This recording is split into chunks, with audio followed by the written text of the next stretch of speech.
And could you help the listeners to understand more about your background, what you've been doing, and what you're currently doing? With pleasure. So I often get asked this question. I always introduce myself as a recovering consultant and an aspiring academic. And I say that because I've had a long innings in management consulting, close to 28 years. And the last 3 years, I have actually pivoted myself into the higher ed space. So I do a lot of teaching, I do some consulting, and I do research. I also mentor some startups. But to your point around how did I land up in HR tech, to be honest, it was the accidental part. I joined Accenture in, I think, early 2000s. And before that, I used to do strategy consulting. So I was very much in the space of, M&As and corporate restructuring and so on and so forth. But towards the tail end of my stay in a strategy consulting firm, I realized that it is people which is central to all implementation. It's all about winning the hearts and the minds, and less so about, producing beautiful PowerPoint reports. And I gravitated into the space of how do you work with people, how do you create alignment, how do you create an culture where people can work with each other and express themselves freely and innovate. And hence I got into the space of talent and organization. There are many other stories associated with it, but I'll keep it short for today. And as you know, Accenture is a very large technology provider, and a very large part of our work in the talent and organization space, or the human performance space, as we call it, is around implementation of HR tech. And my first foray into HR tech in a big way was when we did work for a very large ministry, in fact, one of the premier ministries in Singapore. And they had come to us with a request to basically, in a sense, upgrade their software because it was end of life. And they were looking at one of the three big ERP HR modules. And at that time, the partner I used to work with, I so clearly remember the first conversation we had with the client. He said, please don't think about this as a technology implementation. Think about this as the transformation of a function. And of course, the client was not very happy with that statement because actually we were talking to the CIO, not to the HR head. And I honestly didn't understand what my partner was saying. But going through that experience, and that was an 18-month journey, I realized, and that was the biggest lesson I've ever learned about HR technology implementations, that it is not about the technology.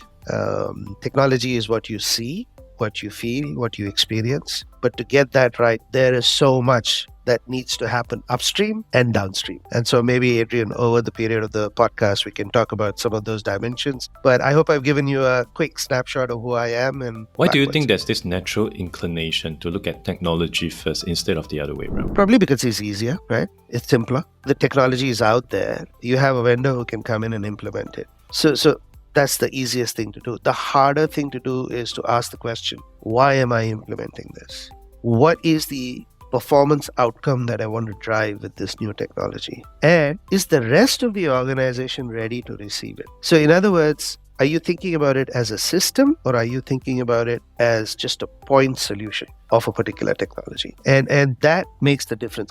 When it's transactional, it makes less of a difference, Adrian, honestly. So if you're just trying to solve a resume parsing problem, okay, all right. But even there's an issue, because if you don't have proper job descriptions, if you haven't actually framed the job descriptions with the right competencies, and if you don't have a competency dictionary and a framework, you do resume parsing, but what are you comparing against, right? And so after some time, the machine goes crazy. They don't know what they're looking for.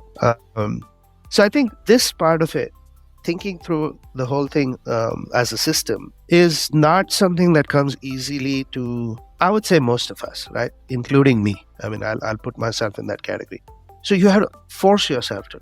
I know this may be a bit unfair to ask, given that you have been in this field for many, many years, and each of this experience and encounter might be extremely unique. But for the brevity purpose, as well as to enlighten and educate our listeners out there, are there some of the key lessons that you may have picked up over the years of HR tech implementation? And I would like to specifically touch on perhaps the one that did not go so well, because in many instances when you speak with consultants, when you speak with vendors, it's always, we do everything perfect, or the implementation 200%, 300%. I mean, to a large degree, you realize it's a lot of BS lah. I think we need to really see both sides of the coin in order to navigate ourselves better. Would you have any of such stories or experience you can share with the audience? Yes. So Adrian, I will say to you, I have many stories of failure to share. I have lots of scars on my back and I have lots of war stories. Honestly, I say that the bottleneck usually is at the top of the bottle, right? So uncorking that or cleaning that bottleneck at the top of the bottle is the place to start, right? So what I mean by that is, if you don't get leadership buy-in, if this is a CIO-driven agenda and the business leaders actually do not see the value of this, it's not going anywhere. It's not going anywhere, I can guarantee you that. And why would business leaders sign up to it if they see business value? Which means what? Which means you need to start by first developing a business case. And in multi-location organizations, multi-country organizations, a global business case is not good enough. They want to see the business case for their country or for their location. And most of the times, my experience is that the business case is not positive for all countries. It is not. Some of the smaller countries probably are better off without the transformation, without the technology, right? How do you convince them? And I must tell you, I failed many more times than succeeded. So we were doing this massive HR transformation, office automation company. I'll just leave it at that, right? 27 countries in Asia Pac, from the smallest to the largest, like Australia, right? Everyone's business case is not positive. But we had to go one by one to the 27 business leaders at the beginning of the program, somewhere in the middle of the program, somewhere towards the end of almost before every milestone. Check in with them.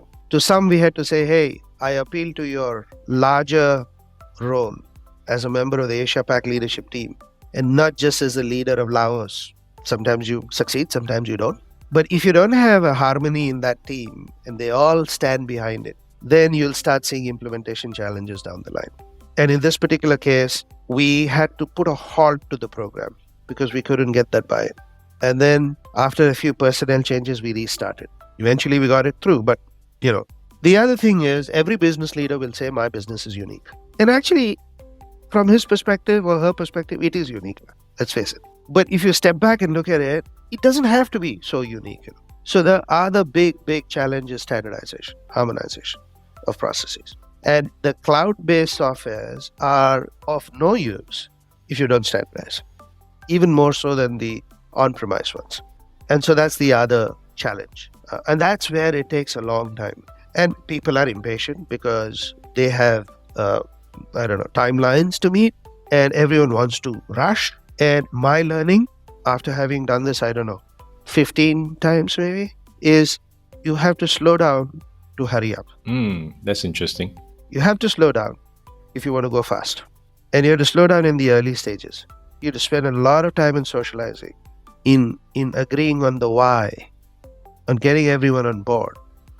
And then execution is smooth. So the over-communication part, and not just over-communication, but to ensure that the communication reaches every inch of the room, not just the immediate first or second level that are obviously and apparently very visible, just because you need to get that buy-in in the initial stage. Because ultimately, as things are getting more and more consumer grade, as you mentioned earlier on, the users will not be just the senior management and HR anymore. It would also be every single person, including the intern, including the fresh graduate that just joined your company. So all that absolutely would play a big part. Well, thank you so much, Himanshu, for your time today to share with us more about why it is not just about the technology It's all about the people, the buy-in, the complex relationship that you have to build in the back end.